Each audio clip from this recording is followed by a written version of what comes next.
right now is I started taking the CBD, and I actually put all of those painkillers to rest. And this is before the event. I'm going to call it the event. Wow. So I know you know what the event is and what. So the event, 2.5 weeks before my surgery, I actually went into what the doctor called was a paralyzed state.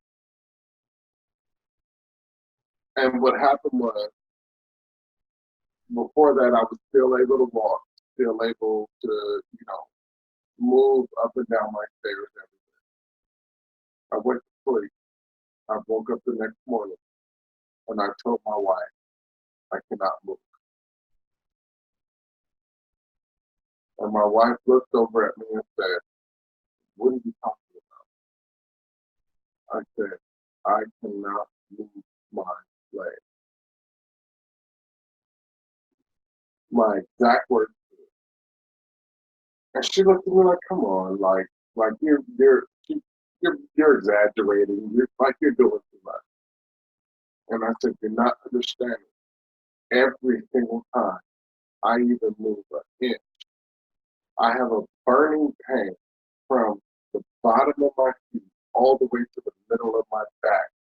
And this pain is so excruciating, I don't know what to do. This is at 3 o'clock in the morning. She said, okay, babe, just go to sleep. You'll be okay. I said, okay. Couldn't go to sleep. I decided to get up. I had to pee. Let's get up and go pee. I got up to go pee.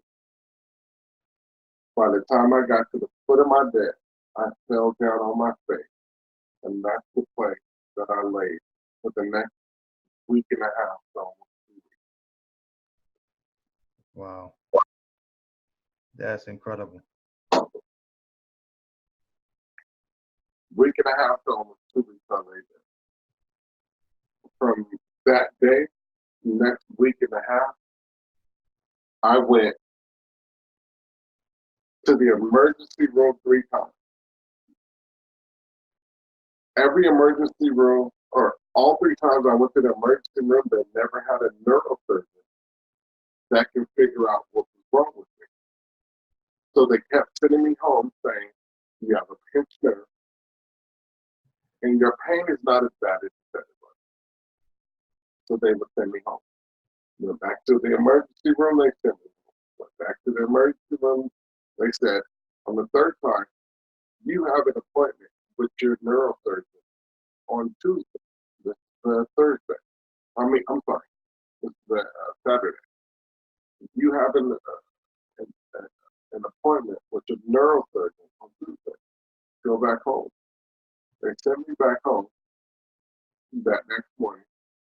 So Sunday morning, I went home. I went to the emergency room Saturday, Sunday morning, they sent me home. I got home. I endured the pain. I did the CBD, but the problem was that it was not related to muscle. It was not related to anything. It was all bone related. So what I had was 2 fractures, or I'm sorry, I was born with 2 thin spots on my spinal cord, 2 different sections, lumbar area. Those 2 thin spots turned into 2 fractures. Those 2 fractures turned into full-on breaks. Those 2 full-on breaks created another break on the 3rd section, putting me in a almost full-on paralyzed state, to where I could not walk, I couldn't stand, I couldn't sit. All I could do for the last 2 days before I went to the hospital was lay on the floor, screaming, crying, agonizing pain. With my wife, Judy Christine, was laying next to me, rubbing my head and trying to get me through the night. The Tuesday morning that I had the appointment with my neurosurgeon, we have a car wash guy that comes. We live in a house where there is 2 stories, but there's 2 landings when you go upstairs. So when you walk up the first flight of stairs, there's a landing. You walk up the second flight, there's a landing, and then you walk up 3 more stairs. My wife and my car wash guy had to put me on a, first of all, I had to lay on my stomach and army crawl all the way down both flights of stairs. When I got to the bottom of the stairs, they had to put me on a blanket, drag me out to the door of the car. Both of them had to pick me up, throw me in the back of my wife's car. My wife rushed me over to the neurosurgeon office. I got in there, 3 stories up, mind you. Of course, it was 3 stories. Wow. So you got to come down 3 stories at your house from your bedroom all the way to the first floor. And then go up 3 stories to the surgeon's office, to the neurosurgeon's office. Wow. I get to the neurosurgeon's office with my wife on one arm and me with a crutch on the other arm. They opened the door at 8 o'clock in the morning for me. They threw me on the bed. My neurosurgeon walks in the office, looks at me, examines me for about 2 or 3 minutes, and says, rush him to the emergency room. They rush me to the emergency room. They shoot me with a whole bunch of painkillers, because at that time I'm screaming and crying because they had me on a gurney, and whatever was happening, it was tearing me alive. Honestly, the pain felt like there were people inside my legs with blow torches going up and down both my legs. Wow. The surgeon did a special EKG where he put my legs on top of a box and then examined my spinal cord. He said, you have 3 full-on breaks in your spinal cord. So my surgery winds up being that at this point in time, right now, I have 2 titanium cages in my spinal cord that replace 2 sections. I have 2 rods on both sides, and I have 6 screws in my lower lumbar area. So they pretty much rebuilt my lower lumbar area. And then what they told me was, before I went into surgery, Mr. Eastman, we need to explain to you that the majority of the people that walk into the surgery within these conditions, they don't come out walking. So we need you to prepare yourself to be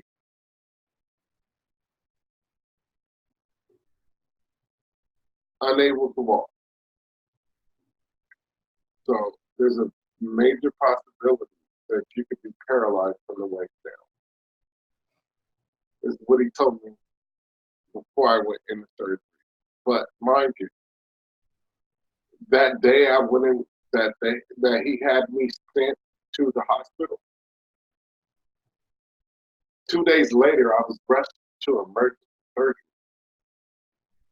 There was no ifs, ands, or buts about it. You are broken. Your spinal cord is pretty much finished. There's nothing else we can do with it.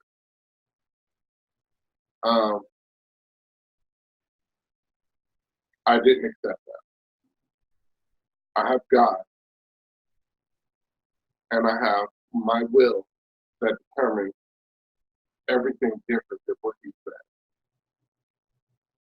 Now, of course, when I got ready to leave the hospital after my surgery, first thing they told me was, you're going to remain in this wheelchair, you're going to be on this walker, and you're going to be taking painkillers for the rest of your life. Wow. So, Michael, this is the part where I tell you, the part that you know. So, you had already educated me on the CBD. And this is where you become, and everybody knows, that you became a very, very special person in my life. Because once you really educated me when it came to the CBD and what you were doing with the CBD.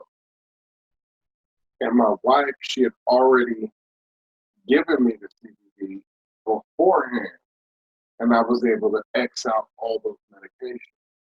So what you did when I talked to you was you solidified what the CBD can do that the medication could. So I went back to work 8 weeks after I had a major surgery.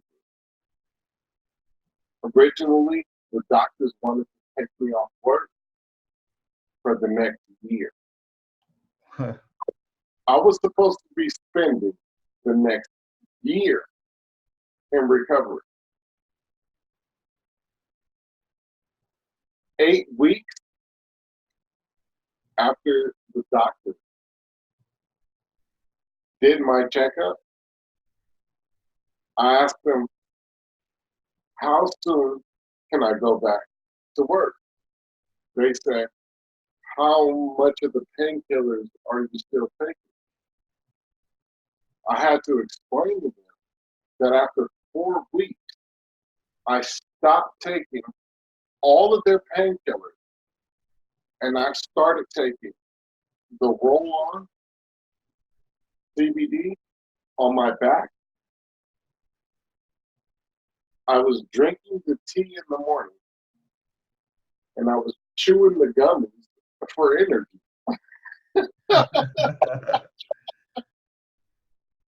And the doctor looked at me and said, wait a minute. Whoa, whoa, whoa. What do you mean? I said, well, I haven't taken your painkiller since 4 weeks after I was out of the hospital, 1 month. I said, so the last 2 weeks, I knew that I needed to wean myself off of that because everything you gave me is super addictive. I'm very aware of these things because of my family background. I'm a very woke individual, and they don't count on you to be that. Yeah. So what's crazy is, even after I told my doctor that, he gave me another 6-month prescription for every single one of those painkillers. And the 6-month prescription right now, at 3.5 months after being out of surgery, all those prescriptions are still sitting there. They're still calling me, asking me to renew those prescriptions. Do you need to pick them up? When are you going to pick them up? I'm not picking them up. That's all I've been doing is putting the CBD on my back to roll on, because at this point in time, the only thing I need to do is build the muscles in my back that were cut through.